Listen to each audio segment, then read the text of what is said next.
رسوله الكريم أما بعد فأعوذ بالله من الشيطان الرجيم بسم الله الرحمن الرحيم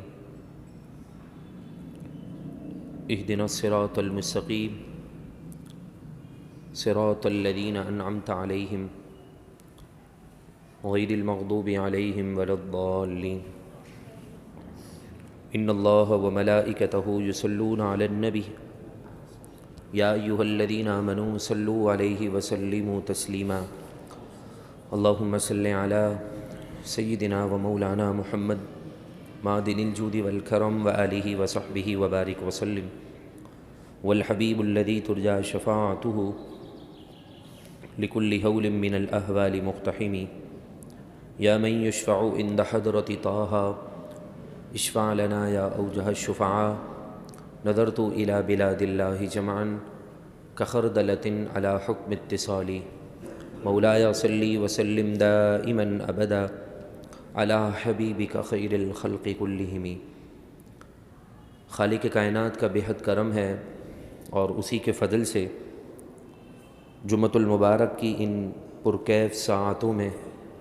ہم اللہ تبارک و تعالیٰ کے مہمان بنے ہوئے ہیں، اور جمعہ مسلمانوں کے لیے عید کا دن ہے۔ اسی مناسبت سے الحمدللہ ہمارے ادھر کے نمازی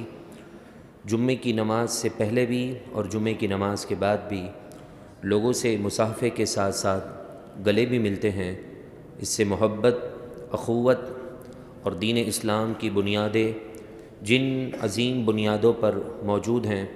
اس پیغام کو ہم ایک دوسرے کے ذریعے مل کر عام کرتے ہیں۔ اللہ تعالی ہمیں اسی طرح دین کی خاطر ایک دوسرے سے محبت کرنے اور جمعۃ المبارک کا ادب اور احترام کرنے کی توفیق عطا فرمائے۔ فتح مکہ کی آج آخری نشست ہے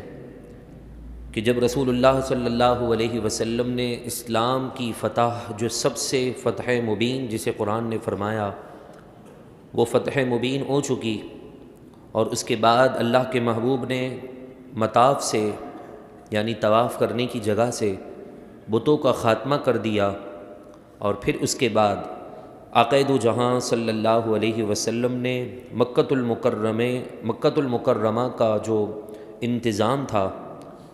اس کو کس انداز میں اسلامی قانون کے مطابق چلانا ہے، اس کی ذمہ داری حضرت عتاب بن اسید رضی اللہ تعالی عنہ کو دے دی اور آپ کو وہاں کا حاکم مقرر کر دیا،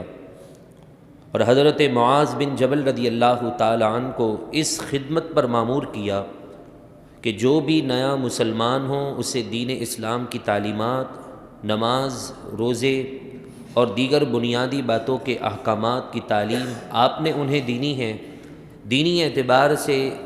اللہ کے محبوب علیہ الصلاۃ والسلام نے ساری ذمہ داریاں حضرت معاذ بن جبل کو اور انتظامی امور کی ساری ذمہ داری اللہ کے محبوب نے حضرت عتاب بن اسید رضی اللہ تعالی عنہ کو دے دی، اور اس کے بعد میرے محبوب علیہ الصلاۃ والسلام مزید 2 یا 3 دن مکۃ المکرمہ میں رکے، اور پھر اس کے بعد اللہ کے محبوب علیہ الصلاۃ والسلام نے حنین ایک علاقہ تھا اس کی طرف جانے کا ارادہ فرمایا۔ بعض فرماتے ہیں کہ حضور علیہ الصلاۃ والسلام 17 دن مکے میں رہے، بعض فرماتے ہیں 18 دن، اور بعض کہتے ہیں کہ فتح مکہ کے موقع پر اللہ کے محبوب مکۃ المکرمہ میں 19 دن آپ نے قیام فرمایا۔ جب اسلام کی یہ عظیم الشان فتح اسلام کو اللہ نے عطا فرما دی اور مکۃ المکرمہ فتح ہو گیا، تو اطراف کے جتنے بھی قبائل تھے، جتنے بھی کمیونٹیاں تھیں، اور جتنے بھی وہاں پر رہنے والے جو قوم کے افراد تھے، انہوں نے مکۃ المکرمہ کی فتح کے بعد جوق در جوق حضور علیہ الصلاۃ والسلام کی بارگاہ میں آ کر اسلام قبول کر لیا۔ وہ اسی انتظار میں تھے کہ اگر فتح یعنی مکے کی فتح ہو گئی تو یقیناً یہ دین غالب دین ہے اور سچا دین ہے، اگر فتح مکہ نہ ہوتا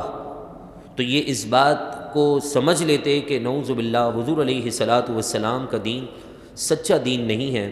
تو جیسے ہی مکہ فتح ہوا تو اطراف کے سارے قبائل جتنے بھی تھے وہ اسلام لے آئے اور اپنے آپ کو اسلام کے آگے سلنڈر کر دیا۔ لیکن کچھ یہودی اور کچھ عیسائی اور مکۃ المکرمہ کے اطراف میں رہنے والے کفار وہ اس فتح کے بعد اور جڑی ہو گئے، بے باک ہو گئے،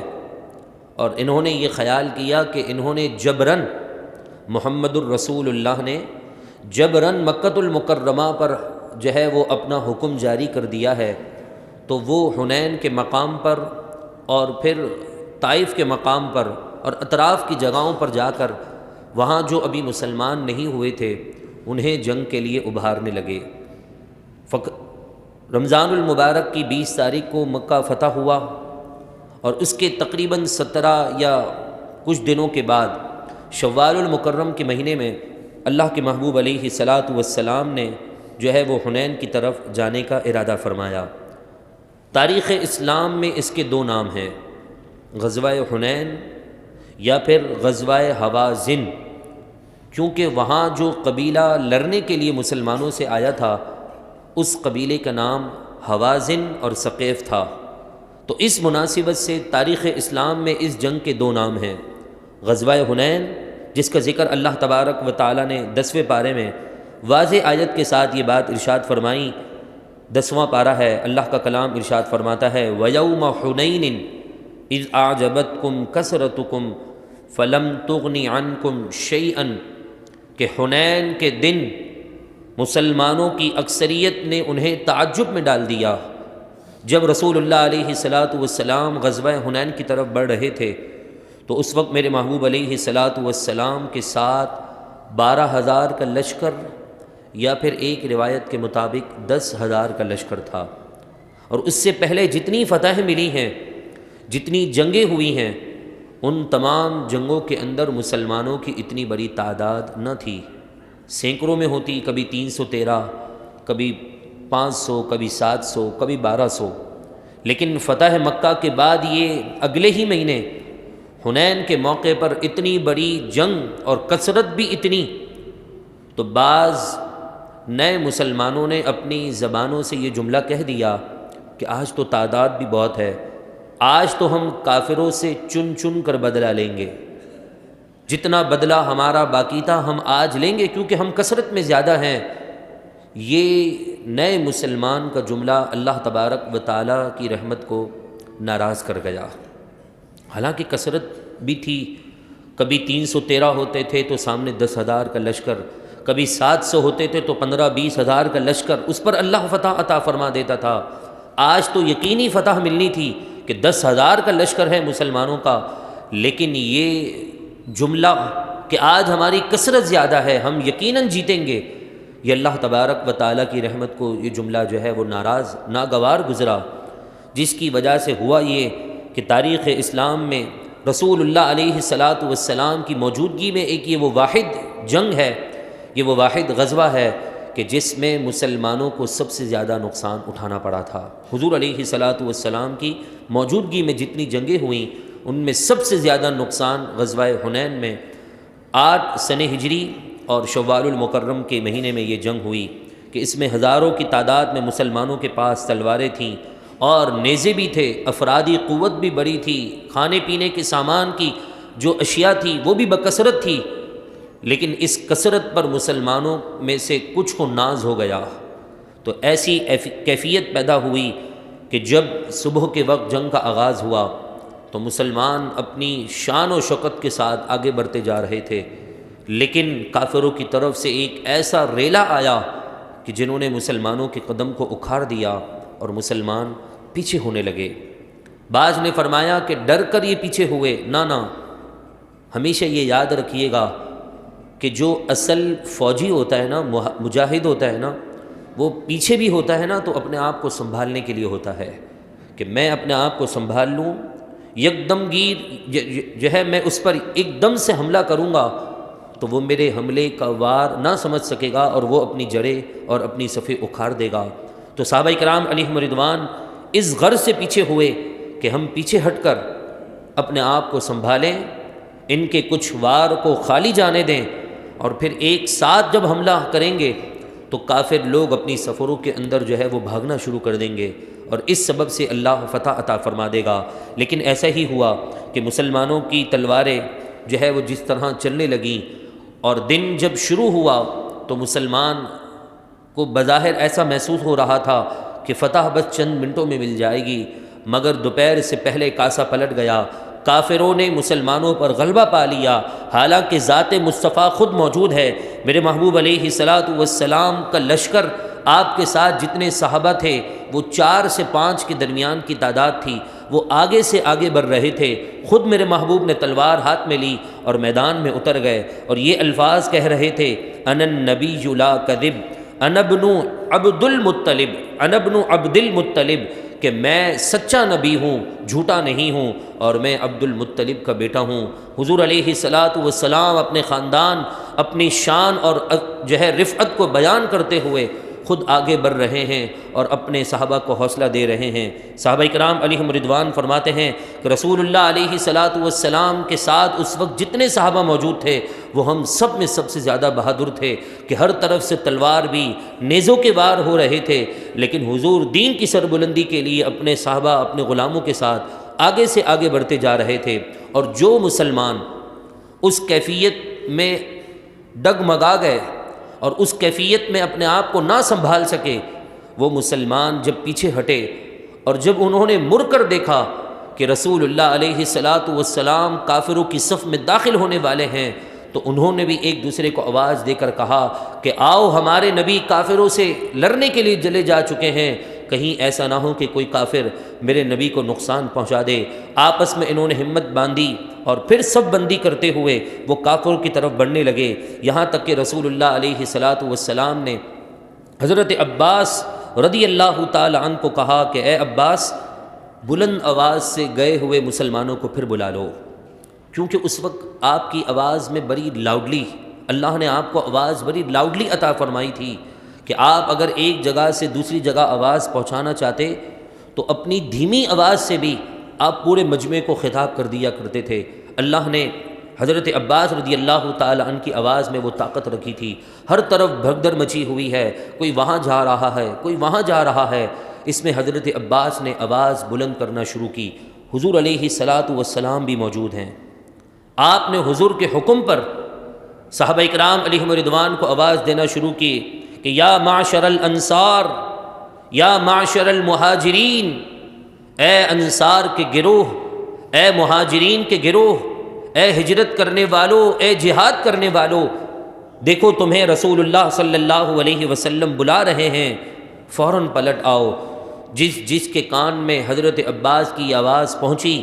اس نے لبیک یا رسول اللہ کہتے ہوئے اپنی کمان تیار کی، اپنی تلوار سیدھی کی، اور حضور علیہ الصلاۃ والسلام کی آواز پر، حضور کی آواز کی جانب بڑھتے ہوئے پھر کافروں پر حملہ کرنا شروع کر دیا۔ یہاں پر رک کر میں آپ سے ایک بات کرنے لگا ہوں۔ آج لوگوں کے درمیان ایک وسوسہ پیدا کیا جاتا ہے کہ یار یہ کیا بات ہے،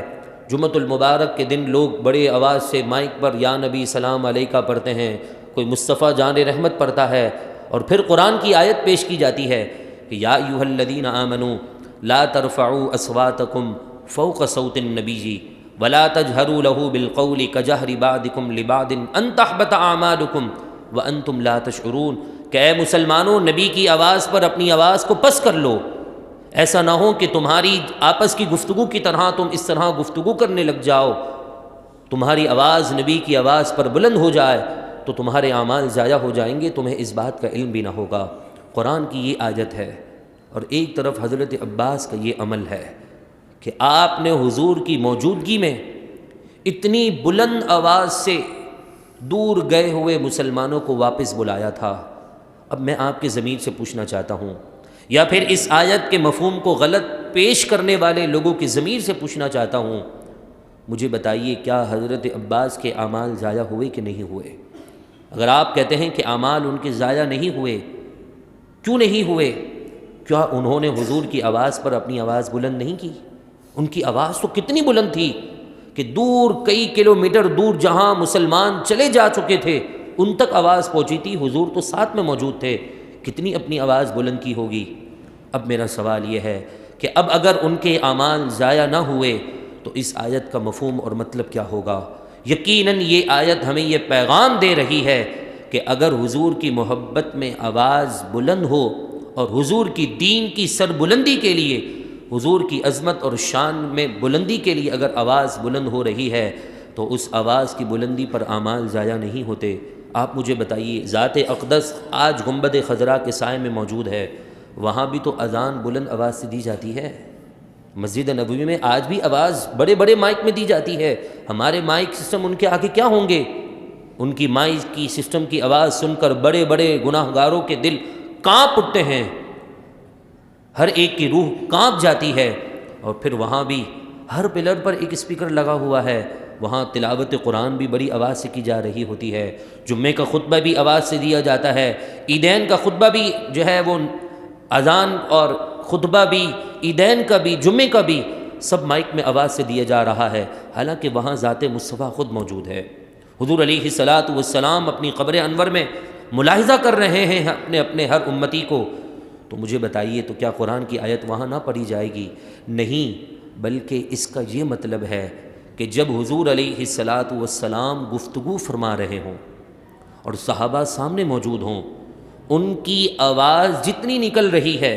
وہ رب کے حکم پر آ رہی ہے، اس آواز سے اپنی آواز کو بلند نہیں کرنا ہے۔ اگر آج کوئی بندہ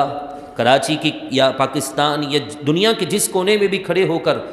اپنے نبی معظم پر درود و سلام ادب کے ساتھ پڑھتا ہے تو یہ آواز بلند کرنا نہیں ہے، بلکہ یہ حضور کا ادب ہے، اور اسی کا قرآن نے حکم دیا ہے، ان اللہ و ملائکتہ یصلون علی النبی، بے شک اللہ اور اس کے فرشتے نبی معظم پر درود و سلام یعنی رحمتوں کی بارش فرماتے ہیں۔ تو یا ایھا الذین آمنوا، اے سننے والے مسلمانوں، صلو علیہ، اپنے نبی پر صلاۃ پڑھو یعنی درود پڑھو، وسلموا تسلیما، اور انہیں سلام پیش کرو۔ یہ تو قرآن کا حکم ہے۔ اگر ہم اس آیت کا مفہوم غلط سمجھ لیں گے تو دین اسلام کا جو ہے وہ نقشہ بدل جائے گا۔ حضور کے ظاہری پردہ فرما جانے کے بعد سیدنا صدیق اکبر نے منبر رسول پر واعظ و نصیحت کی، حضرت عمر نے کی، حضرت عثمان نے، حضرت علی نے، دیگر صحابہ کرام علیہم رضوان بھی حضور علیہ الصلاۃ والسلام کی موجودگی اور ظاہری پردہ فرما جانے کے بعد دین اسلام کی سربلندی کے لیے ایک دوسرے کو پیغامات دیتے تھے۔ تو کیا اس سے اعمال ضائع ہو رہے تھے؟ نہیں، بلکہ ہمیں قرآن مجید فرقان حمید کی آیات کو اور تفسیر کو اور رسول اللہ کی سیرت کو صحیح انداز میں سمجھنے کی ضرورت ہے۔ اللہ تبارک و تعالی سے دعا ہے رب العزت غزوہ حنین کے صدقے سے پاکستان کو دوام اور استحکام نصیب فرمائے۔